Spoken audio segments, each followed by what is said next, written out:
Buenos días, hermanas. El tema que el día de hoy estaremos tratando es Todo es por Él y para Él. Antes de empezar con el estudio, estaremos viendo un poco el trasfondo histórico. Al poco tiempo del Pentecostés, cuando Pedro estaba predicando, había en Jerusalén muchos judíos que habían llegado de diferentes naciones, y entre ellos estaban los judíos que estuvieron en Roma. Y en Hechos 2:10 nos menciona, y romanos aquí residentes, tanto judíos como prosélitos. ¿Quiénes eran estos prosélitos? Eran convertidos al judaísmo. En el judaísmo para ellos el fundador es Moisés, y su libro sagrado es la Biblia. Pero ellos creen que el Mesías vendrá al final de los tiempos, que va a traer la paz y la salvación. No creen que el Mesías Jesucristo ya ha venido.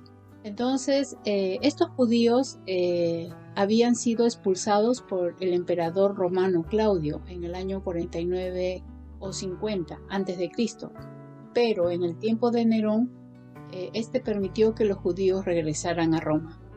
Al final de esta carta, Pablo envió saludos por escrito a creyentes específicos que eran judíos, pero que habían llegado de Roma. ¿Se acuerdan ustedes de Priscila y Aquila? Bueno, esto está registrado en la palabra. En Hechos 18, 1 y 2 menciona, Pablo en Corinto conoció a un judío llamado Aquila, recién venido de Italia, Roma, con Priscila su mujer, por cuanto Claudio había mandado que todos los judíos saliesen de Roma. Aquí vemos el registro histórico. Y Pablo escribe esta carta a los romanos desde Corinto, en el año 58 después de Cristo, y se dirige a los cristianos que vivían en la capital del Imperio Romano. Veamos entonces lo que dice en Romanos 1:8. Primeramente, dice Pablo, doy gracias a mi Dios mediante Jesucristo con respecto a todos vosotros de que vuestra fe se divulga por todo el mundo. En este primer punto, vamos a ver cómo Pablo reconoce a Dios y la obra de Jesús. Acabamos de leer en Romanos 1:8, dice, primeramente doy gracias a mi Dios mediante Jesucristo.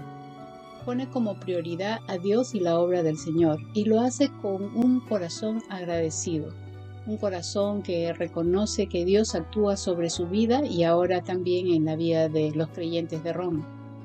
También Pablo reconoce que es Dios quien ha permitido que haya una iglesia en Roma. La palabra nos enseña en Hechos 2:47 que es Dios quien añade quienes serán salvos, y Él lo va a seguir haciendo. Jesús dice en Juan 6:39, y la voluntad de Dios es que yo no pierda ni a uno solo de todos los que Él me dio, sino que los resucite en el día final. Jesús está hablando delante de su Padre que Él no iba a perder a ninguno que su Padre le había dado. Y nosotros estamos dentro de esa lista, ¿verdad? Qué linda promesa. Vemos acá que Pablo reconoce que la obra completa de Jesucristo hace posible que él ahora pueda escribir una carta de ánimo, de enseñanza a la iglesia de Roma, ¿no? Y reconoce que la iglesia de Roma ha sido redimida por Jesucristo. Pablo ya no persigue a las iglesias. Ustedes saben muy bien que la palabra nos enseña que él era un fariseo religioso, pegado a las leyes, a las tradiciones, y perseguía a la iglesia, los arrastraba, los llevaba a la cárcel, ¿no?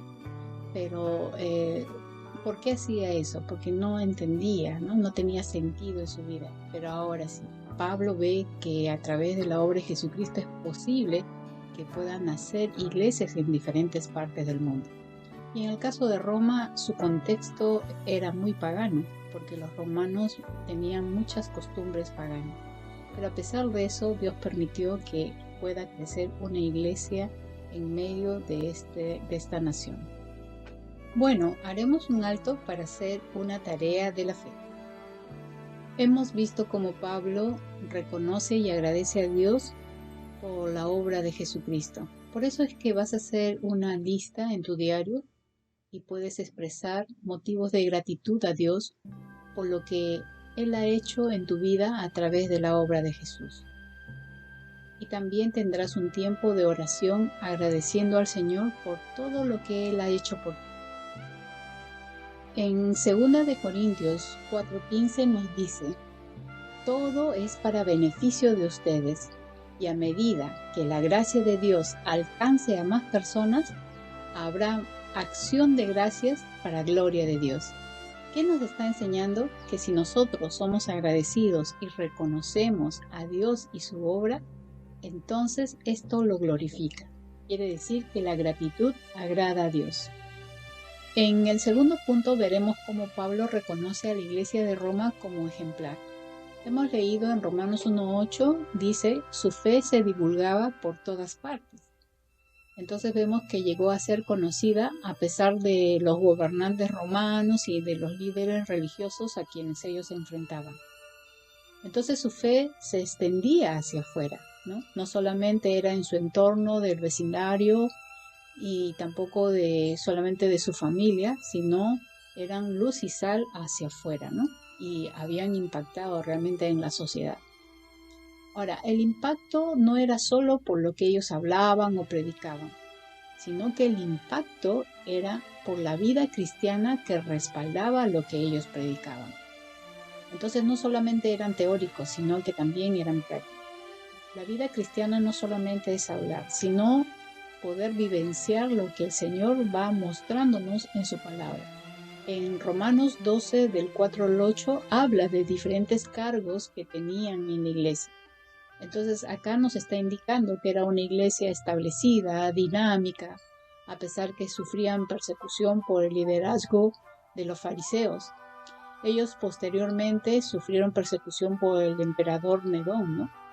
Nerón persiguió a los cristianos y esta quizás sería la razón por la que habían llevado a Pedro y a Pablo a Roma para matarlos, ¿no? ¿Qué vas a hacer como cristiana si a través de un gobierno mundial que estamos viendo en este siglo te piden que te sometas a las reglas de un gobierno globalizado? ¿Estás preparada para este tiempo? ¿Cuáles son tus temores, preguntas, inquietudes? Sería lindo de que lo puedas escribir y compartirlo con tu discipulado. Pablo les expresa en Romanos 1:9 al 12 lo siguiente: porque testigo me es Dios, a quien sirvo en mi espíritu en el evangelio de su Hijo, de que sin cesar hago mención de vosotros siempre en mis oraciones, rogando que de alguna manera tenga al fin, por la voluntad de Dios, un próspero viaje para ir a vosotros, pues tengo muchos deseos de visitarlos para llevarles algún don espiritual que los ayude a crecer firmes en el Señor.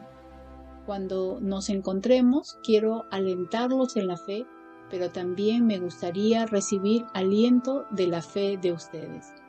Entonces Pablo aquí les está animando, diciéndoles que continuamente está orando por ellos y que Dios es testigo de sus continuas oraciones por la iglesia de Roma.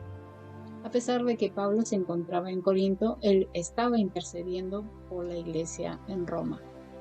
Pablo, a través de estas oraciones, seguramente que presentaba en forma continua las cargas, luchas y también necesidades de la iglesia de Roma, como nosotros lo hacemos aquí, ¿verdad? Cuando nos enteramos de alguna dificultad o prueba que esté pasando alguna familia, algún hermano en necesidad, entonces también nosotros oramos por ustedes, ¿no? Y también les comunica su deseo de ir a verlos con el propósito de poder edificar, porque ahí menciona que él pueda llevarles algún don espiritual. Entonces, él identifica que los dones son para edificar la iglesia. Tú y yo tenemos un don. Dios nos ha dado dones. Lo que pasa es que a veces de repente no sabemos qué don tenemos. Pero la Biblia nos enseña en Efesios 4:12, dice, a fin de perfeccionar a los santos para la obra del ministerio, para la edificación del cuerpo de Cristo. Todo don que Dios nos ha dado es para edificar el cuerpo de Cristo. Pablo les menciona: cuando nos encontremos, quiero alentarlos en la fe, pero también me gustaría recibir aliento de la fe de ustedes. Pablo quiere animarlos personalmente, pero también a la vez necesita de la iglesia para ser alentado.